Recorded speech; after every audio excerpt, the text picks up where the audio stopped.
Welcome back to my YouTube channel. Baiklah, pada hari ini saya akan menjelaskan sebuah materi tentang masa pendudukan Jepang di Indonesia. Terlebih dahulu, perkenalkan, nama saya Rosita Manalu dengan NIM 1905112708 dari kelas 19B dengan dosen pengampu Bapak Nurdiansyah MPD. Baiklah, pada slide berikutnya saya akan menjelaskan masa pendudukan Jepang di Indonesia dari tahun 1942 sampai tahun 1945. Pendudukan Jepang di Indonesia dimulai pada tahun 1942 dan berakhir pada tanggal 17 Agustus 1945 bersamaan dengan proklamasi kemerdekaan Republik Indonesia oleh Soekarno-Hatta dan Muhammad Hatta atas nama bangsa Indonesia, di mana tanggal 17 Agustus 1945 kita peringati sebagai Hari Kemerdekaan Republik Indonesia. Awal masuknya Jepang ke Indonesia terjadi pada bulan Mei 1940, di mana awal terjadi pada awal Perang Dunia Kedua. Pada saat itu Belanda diduduki oleh Nazi Jerman. Hindia Belanda mengumumkan keadaan siaga dan di Juli mengalihkan ekspor untuk Jepang ke Amerika Serikat dan Inggris. Negosiasi dan Jepang yang bertujuan untuk mengamankan persediaan bahan bakar penerbangan kegagalan pada bulan Juni 1941 dan Jepang memulai penaklukan Asia Tenggara di bulan Desember pada tahun 1941, di mana pada bulan itu faksi dari Sumatera menerima bantuan Jepang untuk mengadakan revolusi terhadap pemerintahan Belanda, di mana pasukan Belanda yang terakhir dikalahkan Jepang terjadi pada Maret 1942. Selama pendudukan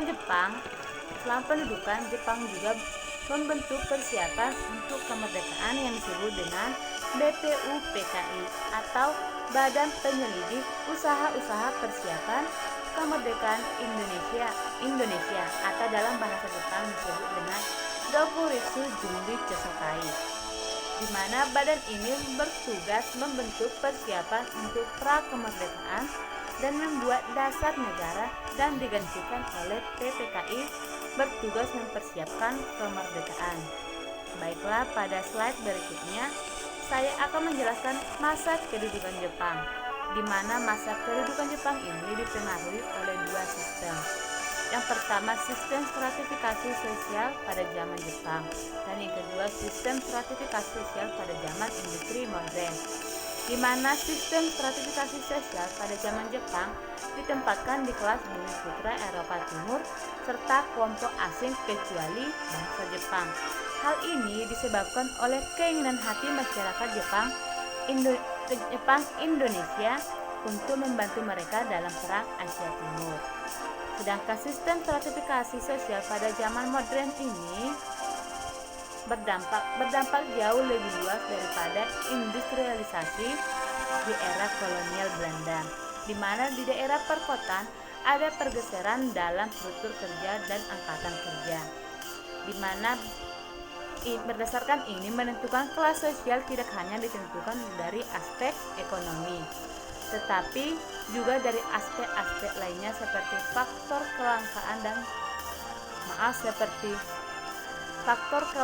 dan faktor profesionalisme seseorang.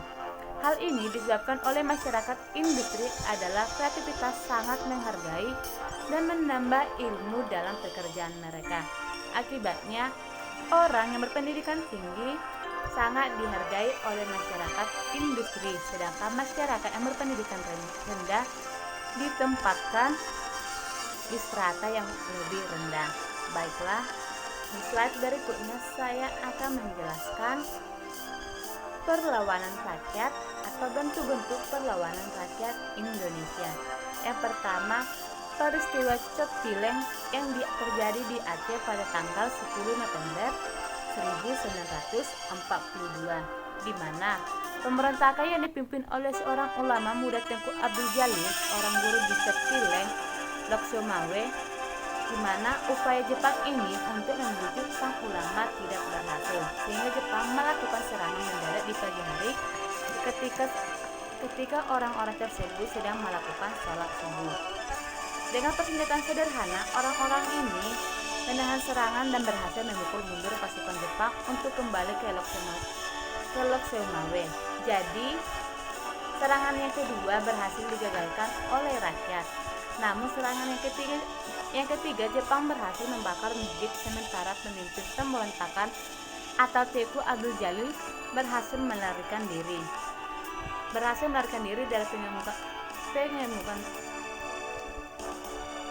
dari pengemungan musuh. Namun akhirnya dia ditembak saat dia sedang berdoa. Yang kedua, peristiwa Singaparna, di mana peristiwa Singaparna ini terjadi melakukan perlawanan fisik yang terjadi di sekolah-sekolah Sukamana, di mana Sukamana Singaparna Tasikmalaya, Jawa Barat, yang di bawah pimpinan KH Jainul Mustafa terjadi pada tahun 1943. Dia tegas menolak ajaran berbau Jepang, khususnya kewajiban untuk melakukan sekara setiap pagi, yaitu membayar penghormatan kepada kaisar Jepang dilentur cara menuju matahari terbit. Kewajiban sekara jelas menyinggung umat Islam karena termasuk syirik. Yang ketiga, peristiwa Indramayu yang terjadi pada bulan April 1944, di mana peristiwa Indramayu ini terjadi karena kewajiban paksa untuk deposit porsi nasi dan pelaksanaan kerja paksa atau romusa yang telah menghasilkan penderitaan berkepanjangan bagi masyarakat Indonesia.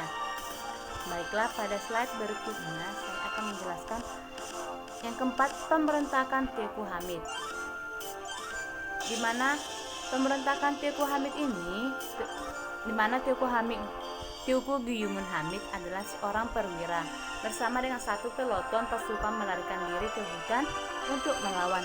Hal ini terjadi pada bulan November 1944. Yang kelima, perlawanan peta di Blitar yang terjadi pada tanggal 29 Februari 1945, di mana perlawanan peta di Blitar ini adalah resistansi terbesar di Jawa. Tetapi itu muslihat Jepang melalui kolonial Katigiri atau komandan pasukan Jepang, di mana pasukan peta berhasil ditipu dengan berpura-pura dikonsultasikan.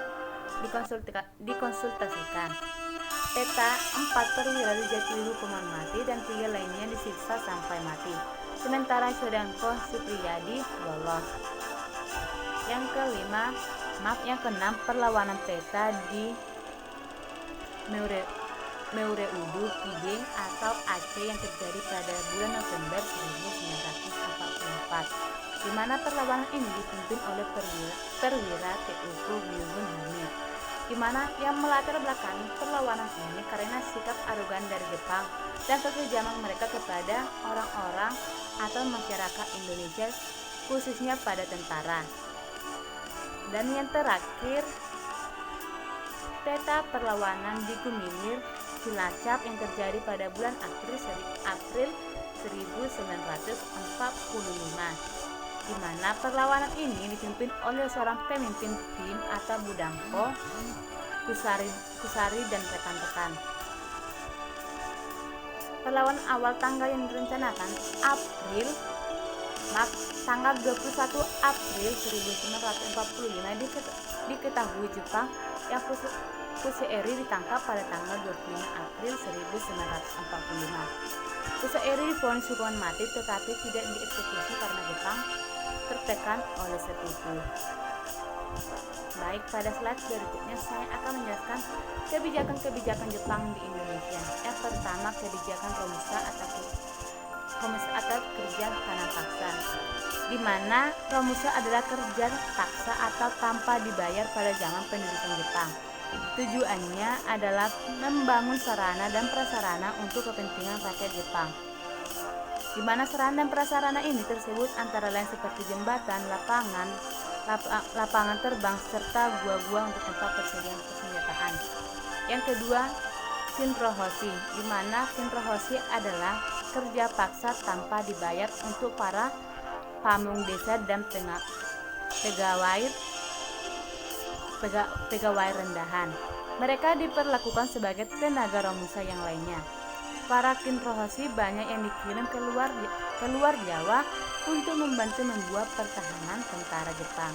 Sedangkan yang ketiga adalah wajib militer, di mana wajib militer ini terdiri dari Seinen dan Keibo dan Shinkai, Gakuto-kai, Teta, Jawa Hongo-kai, dan Ishin-kai.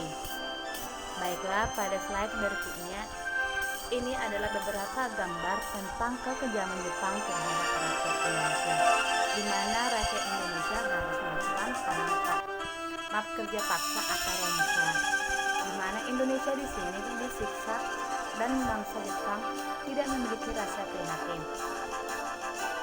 Baik, pada slide berikutnya dampak pendudukan Jepang dalam berbagai aspek kehidupan di bangsa Indonesia. Yang pertama, aspek politik, di mana kebijakan pertama yang dilakukan Dai Nippon atau pemerintahan militer Jepang adalah melarang semua rapat atau kegiatan politik, di mana pada tanggal 20 Maret 1942 mengeluarkan peraturan yang terlarang semua organisasi politik dan asosiasi bentuk. Pada September tepatnya pada tanggal 8 1942 dikeluarkan Undang-Undang Nomor 2 Jepang yang mengontrol organisasi nasional seluruh Indonesia. Yang kedua, aspek ekonomi dan sosial, di mana aspek ekonomi ini, dalam kedua aspek ini kita akan menemukan bagaimana cara mempraktekkan eksploitasi ekonomi dan sosial yang dilakukan Jepang untuk masyarakat Indonesia. Dan kita dapat membandingkan dampak ekonomi dan sosial dalam politik dan birokrasi, di mana hal ini menempatkan sistem regulasi ekonomi pemerintahan Jepang adalah sebagai berikut, di mana kegiatan ekonomi diarahkan untuk kepentingan perang. Seluruh potensi sumber daya alam dan bahan baku yang digunakan untuk industri yang mendukung mesin perang. Jepang menyita seluruh perkebunan, pabrik, bank, dan perusahaan sangat penting. Banyak kebohongan lahan pertanian beras sebagai akibat dari penekanan difokuskan pada kebijakan ekonomi dan industri perang. Penyebab kondisi ini terjadi penurunan produksi pangan dan kelaparan dan kemiskinan telah meningkat secara drastis bagi masyarakat Indonesia. Yang ketiga, aspek kehidupan militer, di mana dalam aspek militer ini kita akan memahami bahwa tubuh militer Jepang dibuat semata-mata karena kondisi militer Jepang semakin putus asa dalam perang Pasifik. Memasuki tahun kedua pendudukan Jepang tahun 1943, Jepang intensif untuk mendidik dan melatih para pemuda di bidang militer. Hal ini dikarenakan situasi di medan perang Asia Pasifik semakin memperkeruh Jepang.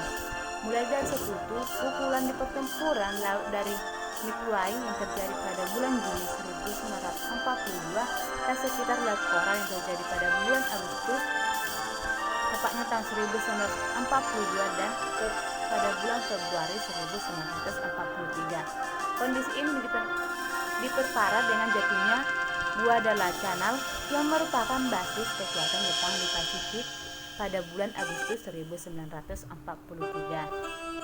Baik, yang slide berikutnya, dampak positif pendudukan Jepang. Yang keempat, dampak positif pendudukan Jepang di Indonesia. Tidak banyak yang diketahui tentang dampak positif dari pendudukan Jepang di Indonesia. Namun, ada beberapa dampak positif Jepang menjajah Indonesia. Yang pertama, kebolehan Indonesia menjadi bahasa nasional komunikasi menyebabkan Indonesia dan menetapkan dirinya sebagai bahasa nasional. Yang kedua, Jepang mendukung anti Belanda sehingga mau tidak mau mendukung semangat nasionalisme Indonesia. Antara lain menolak pengaruh Belanda, misalnya mengubah nama Batavia menjadi Jakarta. Yang ketiga, untuk mendapatkan dukungan dari masyarakat Indonesia, Jepang mendekati pemimpin nasional Indonesia seperti Soekarno dengan harapan membantu Jepang untuk memobilisasi masyarakat Indonesia. Pengakuan Jepang menegaskan posisi pemimpin nasional Indonesia dan memberikan mereka kesempatan untuk memimpin umatnya. Yang keempat, di bidang ekonomi kumiai, yaitu pembentukan koperasi ditujukan untuk kebaikan bersama. Dan yang kelima adalah mendirikan sekolah dasar sebagai 6 tahun dan 9 tahun lebih muda dari yang lama dan SLTA.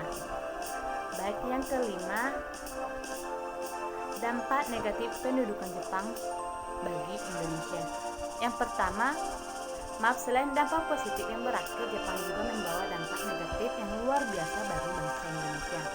Yang pertama, penghapusan semua organisasi politik dan lembaga-lembaga warisan sosial dari Hindia Belanda. Pada kenyataannya banyak dari mereka yang bermanfaat bagi kemajuan ilmu pengetahuan sosial, ekonomi, dan kesejahteraan warga negara Indonesia.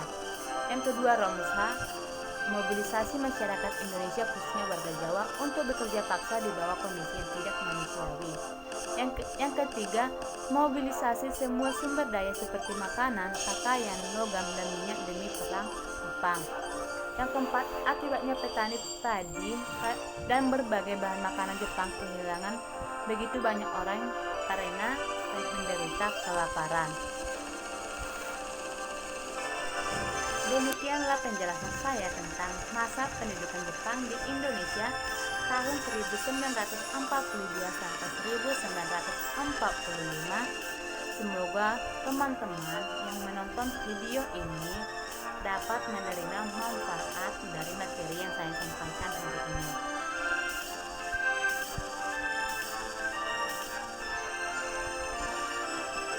Baiklah kawan-kawan, sebelum saya menutup penjelasan saya pada materi ini, kawan-kawan jangan lupa like, komen, dan subscribe agar saya bisa lebih semangat menjelaskan materi-materi berikutnya di kemudian hari. Sekian dan terima kasih. Bye-bye.